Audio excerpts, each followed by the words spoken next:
Welcome to Spiritual Foundations for Life. This is day number 191. What starts with an innocent attraction for a person of the opposite sex can become an infatuation that leads to mental obsession. In 2 Samuel chapter 11, David saw that Bathsheba was beautiful, but he didn't look for God's way of escape. He stepped over a moral boundary when he sent someone to find out about her. David's weakness may have contributed to his son Amnon's obsession with Tamar, who was the beautiful sister of Absalom, son of David, according to 2 Samuel chapter 13, verse 1.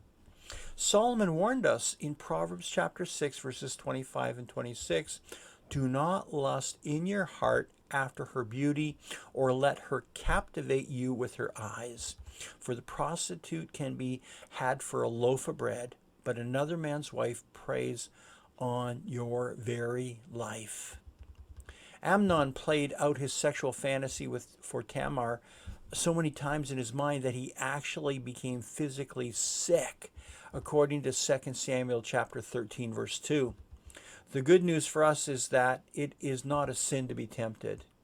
And when we're tempted, God will provide a way of escape according to 1 Corinthians chapter 10, verse 13. However, we will miss that opportunity when we continue to entertain those lustful thoughts in our mind.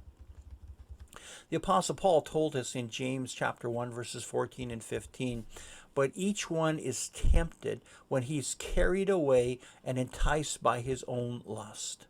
When that lust has conceived, it gives birth to sin, and when is accomplished, it brings forth death."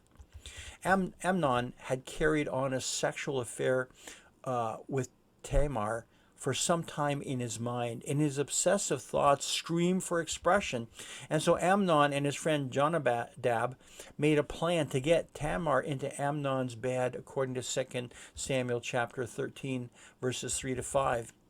And once a plan to fulfill the demands of lust is set in motion, it can seldom be stopped.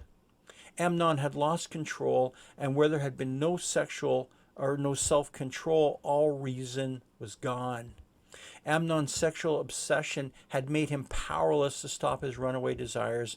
Tamar tried to reason with Amnon, but he was like one of the wicked fools in Israel, according to 2 Samuel chapter 13, verse 13. Amnon violated her with no regard for the damage it would do to either one of them. And then Amnon hated her with intense hatred, the Bible says. In fact, he hated her more than he had loved her, according to 2 Samuel chapter 13, verse 15. See, people in bondage hate the sin that controls them.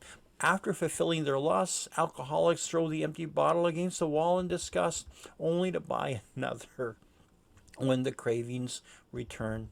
However, lust can't be satisfied. The more we feed it, the more it grows. In early development, one can be sexually stimulated by a sensual look or a simple touch.